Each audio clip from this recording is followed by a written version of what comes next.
Well, as we watched pro-life centers across the country be deliberately set on fire and vandalized in recent weeks, it appears that Merrick Garland's Department of Justice is too busy going after parents to do anything about it. Just this week, the radical abortion group Jane's Revenge vowed to continue with more attacks. And we reached out to the DOJ for comment about the rise in attacks on pro-life centers, but they stayed silent, merely passing the buck onto the FBI, who responded to us with a generic statement. So where is the outrage from the Department of Justice, the media, and Democrats, frankly? Here to respond is Pastor Lucas Miles, also an author. Pastor Miles, it's good to see you on the show. I think this is our first time to have you, so welcome. I will say it's been really interesting. I was actually with you and another friend of ours the night that the Supreme Court's draft was released. We went up to the Supreme Court and could see people, starting to protest almost immediately within an hour of this draft being released. But abortion has become such a political hot button in this country. And now we're seeing all these religious groups, pro-life centers be attacked. And there's silence from the left.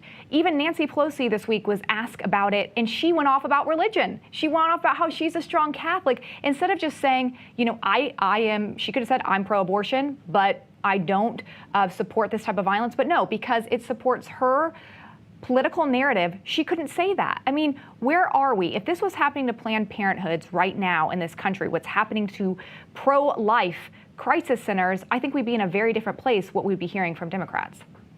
Yeah, absolutely. I mean, what we're seeing here is exactly what I've said before, is that the left is not interested in the separation of church and state. They want a church that's subservient to the state. And what we're seeing with the DOJ is that, a perfect example where they have two systems of justice, one for their political allies and one for their political opponents. The Bible talks about this. It talks about how God hates differing weights and differing measures. And that's exactly what we're seeing in the DOJ right now. But of course, it's always under the guise of how spiritual they are, under the guise of how religious they are. All the while, we have chaos in the streets and attacks on great resources for mothers and religious groups and everything else. It's really ridiculous. Yeah, it is sad to see. So President Trump, he spoke at the Faith and Freedom Conference in Nashville, Tennessee today. I want to play a clip of his speech. We believe that America's destiny depends on upholding the Judeo-Christian values and principles of our nation's founding. And above all else, we know this: in America, we don't worship government, we worship God. All right, well, I want to get your initial reaction to his speech. He also spoke a lot about January 6th, the first time that we've heard from him since these hearings. What was your reaction? I think what we saw here was Trump kind of back at his best. And I think that, one of the first rules of public speaking is know your audience.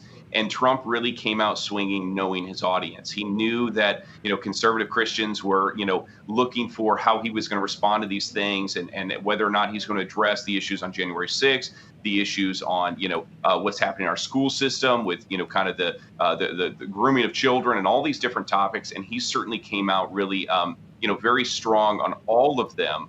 And I think we saw, kind of Trump gearing up for maybe something big this in 2024. I think something that he promised evangelicals was to get pro-life justices on the bench. He followed through with that, and we're seeing, the soil there, what's happening with that. I do want to get your reaction to this. A new Gallup poll came out today showing that belief in God among U.S. adults has reached a new low. What do you attribute this to? The lowest they've seen since they've been tracking it? Yeah, look, this is obviously, concerning. And I think that, we've been seeing these numbers go down. When you look at most churches, especially through the sort of megachurch seeker-sensitive movement, they were really built on trying to get people in and kind of get conversion quickly. And oftentimes what happened is they watered down the Bible, they watered down kind of discipleship methods. And so it produced, this idea of converts, but it didn't really make disciples. And so this next generation of Christians that we're seeing, they have some sort of faith in Jesus. They're attending church. They believe, in the basics, but they don't really know how to reproduce that in anybody else. And I think we're really starting to see the effects of that. I mean, certainly that is just one of many things that's happened. But I think as a pastor and as a church leader, this is certainly something I've my eye on. And I think that the solution to this is we have to get back to teaching the Word of God and disciple people and what it really means to be a Christian. Are you seeing other pastors around the country get that? Are they trying to kind of shift tone as well and realize they need to empower the church? Yeah, I mean, it's interesting. I think there's more division in the church today, arguably, than the Protestant Reformation. I mean, there's people all over the map. There's certainly a group that have their head in the sand. They're not paying attention to anything, and they're not talking about any sort of culture, social issues at all. They just want this all to go away.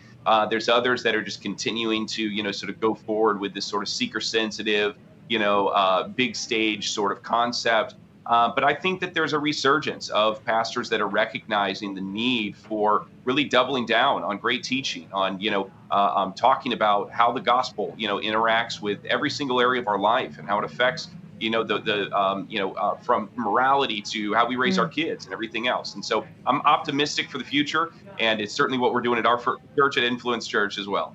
Awesome. Well, that's good to hear. Pastor Miles, good to see you. Thanks for being here. Always good to see you. Thanks, Lindsay.